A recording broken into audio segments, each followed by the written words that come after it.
안녕하세요. 정대식입니다. 조정지역에서 비조정지역으로 바뀌게 되면서 많은 변화가 있습니다. 먼저 1편으로 세금제도 중에서 취득세와 양도세 변화가 되는 내용들, 그리고 2편으로 자금 조달 계획서하고 주택에 대한 전매 제한에 대한 영상을 올려드렸으니까 참고하시기 바랍니다. 오늘은 청약제도에 대해서 말씀을 좀 드리겠습니다. 우선적으로 조정지역에서 비조정지역으로 규제가 완화되었기 때문에 청약제도 요건들이 상당히 많이 완화가 됩니다. 그 중에서 1순위 청약 자격이 무주택 세대주에서 이제 세대주 또는 세대원 다주택자까지 가능합니다.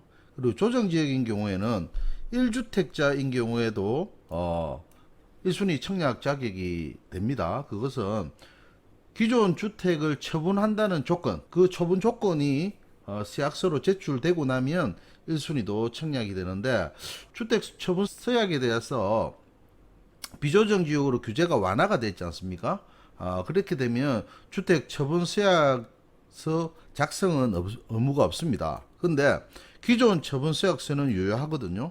정확하게 기존 처분 서약서는 유효한데, 그럼에도 불구하고 기존 처분 서약이 없다고 이렇게 말씀을 하시기 때문에 이 부분은 사실 대출 부분하고 청약 부분하고 조금 구분을 해서, 청약을 받아서 당첨이 될 수 있는 그 조건, 그리고 1주택자한테 대출이 이루어지기 때문에 그 부분하고 조금 혼선이 좀 있는 것 같거든요.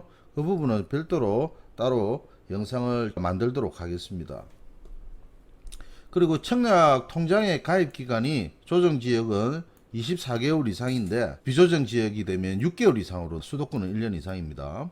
그리고 조정지역에서는 재당첨 제한이 세대원 전원을 기준으로 해서 5년 이내 당첨 이력이 제한이 됩니다. 그런데 이제 비조정지역이면 제한이 없죠.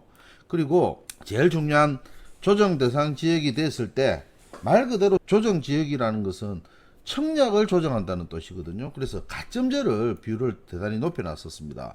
그런데 비조정 지역이 되면서 추첨제의 비율이 높죠.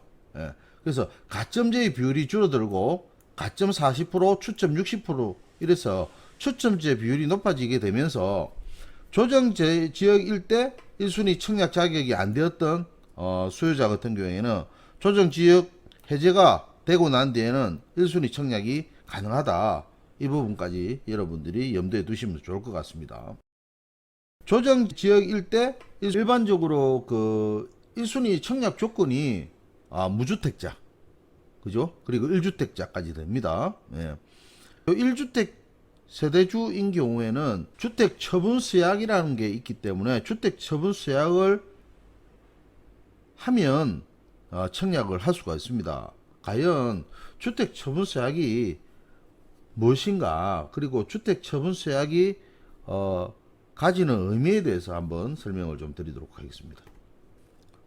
1주택자에게 주택을 가질 기회를 주는 대신 기존에 보유하고 있는 1주택을 처분하겠다고 서약하는 것을 이제 주택 처분 서약서라고 이야기합니다.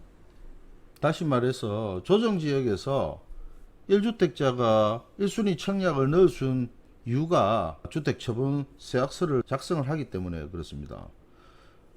주택처분 서약을 한 후에 청약에 당첨이 되었을 때는 입주 가능일로부터 6개월 이내에 기존 주택의 처분을 해야 합니다.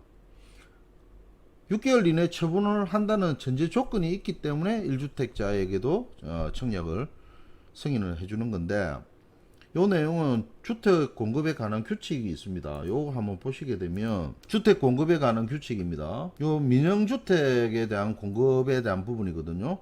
1주택을 소유한 세대에 속한 사람이 주택을 공급받으려 하는 경우, 기존 소유주택의 소유권 처분 조건을 승낙할 것, 그리고 공급받은 주택의 입주 가능일부터 6개월 이내에 기존 소유주택의 소유권 주분을 완료할 것, 이렇게 명시를 해놨습니다. 그렇기 때문에 입주 가능일로부터 6개월 이내에 기존 주택을 처분을 한다는 서약을 했지 않습니까? 근데 기존 주택을 처분하지 않았을 때의 불이익이 많이 있습니다. 일단 당첨된 분양권은 계약이 취소가 됩니다. 그리고 주택법에 의해서 500만원 이하의 과태료까지 부과가 되고요. 고의적으로 미처분을 했다는 게 적발이 되면 최대 3천만원 이하의 벌금 또는 3년 이하의 징역, 아주 강한 규제가 있습니다. 이외에도 개인 신용 평가 점수 감점이 적용이 되고요. 또 주택 관련 대출 실행을 할 때 몇 년간 제한이 되는 불이익이 있습니다. 그래서 분양권을 전매를 하고 난 후에도 원 매도인이 세약세대로 주택 처분을 하지 않을 경우에는 그 분양권 매수자는 공급 계약이 취소되는 상황도 생길 수도 있습니다. 마찬가지로 또 주택 처분 세약을 맺었던 사람들이 기존 주택이 잘 팔리지 않는다 라고 했을 때 편법으로 써서 이제 정여를 하거나 또는 교환을 하게 되면 그거 역시 인정이 안 됩니다. 그래서 그런 유권 해석이 최근에 나왔거든요. 그래서 명심하셔야 되고요. 또 분양권을 매수하신 분들 같은 경우에는 매도인이 주택 처분 세약을 한 물건인지 또 기존의 매도인이 정해진 기간 내 처분 계획에 대해서도 좀 확인을 하여야 합니다. 그래서 이 내용이 좀 중요한 부분이고, 여기서 한 가지 더, 조정지역이 해제가 되고 난 뒤에 기존에 작성을 했던 주택처분서약서는 과연 그럼 어떻게 되는가, 이 부분이 지금 많으신 분들이 좀 헷갈려 하시는 부분입니다. 그래서 조정지역이 해제되면서 변경되는 부분 중에 1주택 처분 조건이 완화가 되었습니다만, 이것은 새롭게 청약을 하는 사람한테 1주택 처분 조건이 완화가 되는 것이지 기존 주택의 처분서약서는 그대로 유효하게 된다 라는 그런 내용입니다. 그래서 지금 각종 유튜브라든지 블로그에 기존 주택 처분서약서가 조정 대상 지역이 해제가 되었기 때문에 이 부분은 이제 사라지게 된다라고 잘못된 어떤 그런 정보들을 많이 이야기를 하시거든요. 그래서 이 내용은 여러분들이 잘 체크를 좀 하셔야 됩니다. 다음 시간에는 그 조정 지역 해제가 되면서 변경되는 대출 요건에 대해서 좀 설명을 좀 드리겠습니다. 그리고 제가 그 같이 공부할 수 있는 오픈톡방을 개설했거든요.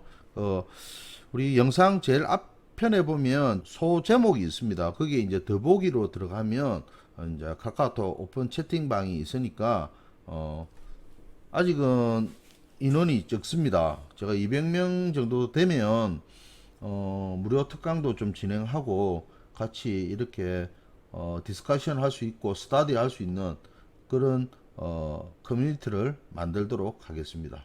감사합니다.